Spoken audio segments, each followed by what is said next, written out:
नमस्कार, बिहार तक में आपका स्वागत है और मैं हूं सुजीत। देखिए, आरजेडी और जेडीयू के बीच युद्ध विराम हो गया है। आज जिस तरीके से विधायक दल की बैठक में मुख्यमंत्री नीतीश कुमार ने सीधे तौर पर आरजेडी के एमएलसी सुनील सिंह पर जो बात कही और जिस तरीके से उन्होंने कहा कि हम महागठबंधन को एकजुट करने में लगे हुए हैं और आप लोग दूसरे काम में लगे हुए हैं, उसके बाद से आरजेडी ने युद्ध विराम की घोषणा कर दी। आरजेडी के विधायक दल के बैठक में जो अलग से हुई, उसमें साफ तौर पर कहा गया कि कोई बयान नहीं देगा, केवल अधिकृत जो प्रवक्ता हैं वही बयान देंगे। लेकिन युद्ध विराम तो हो गया, पर इस युद्ध की शुरुआत कहां से हुई थी और जहां से युद्ध की शुरुआत हुई थी, क्या वो मामला खत्म हो गया? मामले की शुरुआत हुई थी शिक्षा मंत्री प्रोफेसर चंद्रशेखर और शिक्षा विभाग के अपर मुख्य सचिव के पाठक के बीच जो विवाद चल रहा है, चल ही रहा है, अभी तक तो उसका निपटारा हुआ नहीं है। और जिस प्रकार से चीजें सामने आई, शिक्षा मंत्री ने, अभी उनको शिक्षा मंत्री बने 1 साल भी नहीं हुए हैं, पिछले साल अगस्त में बने थे, ये जुलाई का महीना है। लेकिन ये दावे के साथ कहा जा रहा है कि शिक्षा मंत्री ने जो भी काम किए हैं अब तक, उसमें 90% गलत काम है और इसकी जांच होनी चाहिए। हमारे साथ अनिल कुमार सिंह हैं, जो कि सामाजिक कार्यकर्ता हैं, सूचना के अधिकार के तहत काम करते हैं और इन्होंने जो एक दस्तावेज तैयार किया है, आप देखिए, ये शिक्षा मंत्री के कारनामों का पूरा फहरिस्त है और इसमें देखा जाए तो जितने भी काम अब तक हुए हैं, इसके मुताबिक 90% गलत काम हुए हैं। हम पहले ही आपको बता चुके हैं कि संस्कृत शिक्षा बोर्ड के अध्यक्ष की नियुक्ति का मामला हो या मदरसा शिक्षा बोर्ड के अध्यक्ष का मामला हो, स्पष्ट तौर पर आपको समझ में आ जाएगा कि किस तरह से नियमों की अनदेखी करके जूनियर व्यक्ति को वहां अध्यक्ष बनाया गया। अनिल जी, बहुत बहुत स्वागत है आपका। और आप पहले भी आ चुके हैं बिहार तक के इस कार्यक्रम में और आपने ही बताया था जो संस्कृत शिक्षा बोर्ड में किस तरह से अमर भूषण की नियुक्ति हुई, और वो सबसे दुर्भाग्य की बात है कि आज तक वो नियुक्ति चल रही है।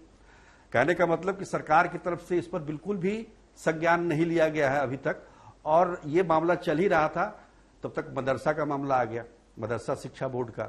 उसमें भी जो अब्दुल सलाम अंसारी है, उनकी भी नियुक्ति गलत है। वहां जो सचिव हैं वो सीनियर हैं, अध्यक्ष जो हैं वो जूनियर हैं। ये कैसे हो सकता है? और तमाम जगहों पर, हर एक जिले में आपको इस तरह के वाकये मिल जाएंगे जहां पर डीओ और आरडीडी जूनियर है और डीओ सीनियर है। तो अनिल जी बताइए, ये जो मामला पूरा आया है, अभी तो आज मामले की शुरुआत तो हुई थी के पाठक और चंद्रशेखर के बीच जो विवाद हुआ था और पत्र लिखा गया था इनकी तरफ से।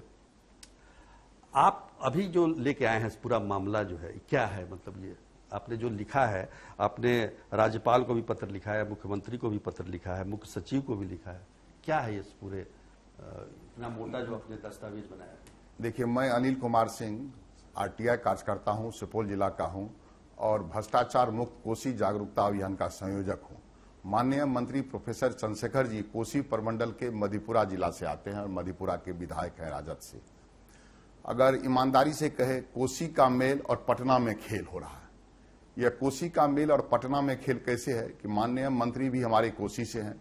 बैजनाथ यादव जो शिक्षा सचिव है, जो इस मास्टर माइंड है इस करप्शन का, वह भी सुपौल में डीएम रहे थे, एक्स कैडर, वह कृषि पदाधिकारी की हैसियत से डीएम बने थे। बैजनाथ यादव भी रहे थे। और जो संस्कृत शिक्षा बोर्ड के जो अध्यक्ष अमर भूषण है, वह भी बैजनाथ यादव के कार्यकाल में ही सुपौल में वह डीपीओ थे 3 साल। ये तीनों मिलकर के जो सुपौल के, जो बिहार में शिक्षा व्यवस्था को लिया है, वह हाईजैक कर लिया गया। और हम आपको दावे के साथ कहते हैं कि 1 साल के कार्यकाल में जो प्रोफेसर चंद्रशेखर जी का कार्यकाल है, वह शिक्षा मंत्री का कार्यकाल नहीं है, वह शिक्षा माफिया की तरह काम कर रहे हैं। और मंत्री के कोषांग में जो दोनों आप सचिव है KN यादव और संजीव कुमार सज्जन और उनके कार्यालय में जो प्रतिनियुक्त कर्मी है, ये पूरे बिहार में माफिया की तरह काम करते हैं। एक भी काम आप तो सर कहें कि 90% गलत है, हम तो कहते हैं कि चंद्रशेखर जी के द्वारा जो उनके आदेश से संचिका पर जो आदेश दिए हैं, उनके आदेश का एक भी काम सही नहीं है। हमने पूरा दस्तावेज तैयार करके हमने आज ही 10 तारीख को जुलाई को हमने राज्यपाल को, माननीय मुख्यमंत्री को, निगरानी विभाग के अपर सचिव को और शिक्षा विभाग के अपर सचिव, क्या क्या है, क्या क्या गड़बड़ी? देखिए दो चीजें गिना दी जी, जो मदरसा बोर्ड का हो या संस्कृत शिक्षा बोर्ड का हो, और बाकी क्या गड़बड़ी? देखिए, मदरसा बोर्ड में भी ये मोस्ट करप्ट व्यक्ति को जो जूनियर है उनको ये बना दिए अध्यक्ष। संस्कृत शिक्षा बोर्ड में जिस पर माननीय मुख्यमंत्री नीतीश कुमार के आदेश पर 2 FIR है, निगरानी थाना के आदेश पर FIR 508-18 और 800/21 वह अभियुक्त है, जमानत पर उनको बना दिया गया। आपको आश्चर्य होगा कि मुजफ्फरपुर में जो RDD का प्रभार ये दिए हैं शिक्षा मंत्री के आदेश से, वह जो जूनियर लोग हैं वैशाली के DO उनको RDD बनाया गया, जबकि मुजफ्फरपुर के जो DO अजय कुमार सिंह है वह वरीयतम है प्रमंडल में, उनको नहीं बनाया गया। दरभंगा में जो DO हैं वह वरीयतम है, दरभंगा के DO संग्राम सिंह, उनको न बना करके जो जूनियर DO है समस्तीपुर को उनको बना दिया गया। मुंगेर में जो RDD का पद है वह जूनियर लोगों को बना दिया गया है, जबकि शेखपुरा के DO उनसे सीनियर है।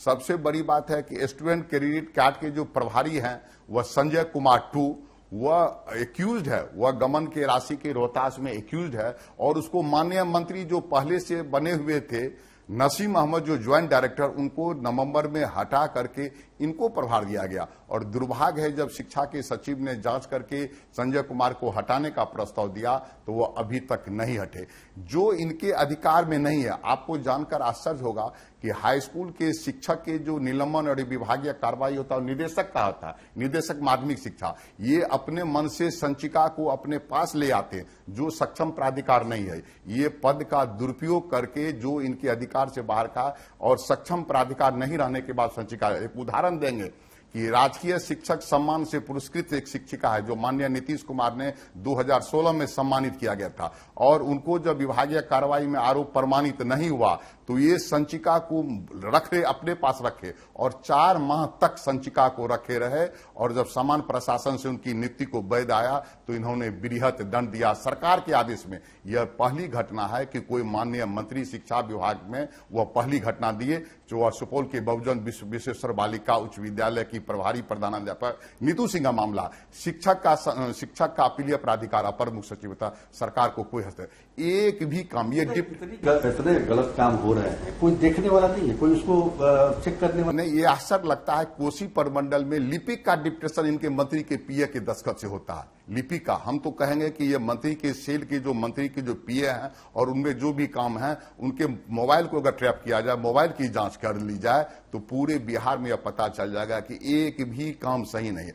हमको के पाठक से उनके क्रियाकलाप से मतलब नहीं है, मतलब इतना है आम जनता को कि माननीय शिक्षा मंत्री अगर रहेगा तो बिहार में तमाम जंगल राज जो है, नीतीश कुमार का जो सुशासन है, नीतीश कुमार का जो भ्रष्टाचार के मामले में जीरो टॉलरेंस नीति का वह धज्जी उड़ा रहे हैं। इनके कार्यकाल की SIT से हो या निगरानी से हो या सरकार इस पर जांच करे, नहीं तो पूरा का पूरा शिक्षा विभाग को ये कर दिया। आप मान रहे हैं कि अगर प्रोफेसर चंद्रशेखर शिक्षा मंत्री के रूप में कंटिन्यू करते हैं जी, तो शिक्षा व्यवस्था की क्या हालत होगी? माने इनको आप जान लीजिए कि तमाम संचिका को 4-4 माह रोकते हैं, 2-2 महीना रोकते हैं। कुछ जो अगर उसमें जिसमें ट्रांजैक्शन होता है, जिसमें पद का दुरुपयोग करते हैं तो सेम डे हुआ, इनके घर पर संचिका नहीं रख करके तीसरे जगह संचिका डिलीट करते। और इनका तमाम जिनका स्टाफ है उनके मोबाइल का अगर कॉल डिटेल निकाल जाए, सभी जिला को फोन करके बुलाते रहते, संचिका को लाते हैं और अपने पास। इनका जो पित पत्र है जो 470 नंबर गया, हम कहते हैं 470 लेटर नंबर को पित पत्र की जाए, इनके पित पत्र को जांच करने में पता चल जाएगा ये पित पत्र जो है पद का दुरुपयोग है, ये टोटल लेन देन और अफसर के करप्शन का ये पित पत्र है, पित पत्र नहीं है, ये बुलावा पत्र है। इससे पित पत्र के माध्यम से संचिका लाया जाता है और इस पर करप्शन करता है। के पाठक जो कि जी काफी कड़क अधिकारी माने जाते हैं, तो उनके आने से भी कुछ फर्क पड़ा है क्या? निश्चित के यही तो विवाद का जड़ है। आम लोगों को, तमाम दल के नेताओं को समझना चाहिए। जो नेता अगर चंद्रशेखर जी के पक्ष में बोलते हैं तो उनको पहले चंद्रशेखर जी के क्रियाकलाप को पता लगा लाना चाहिए। के पाठक यही गलत काम को रोक रहे हैं।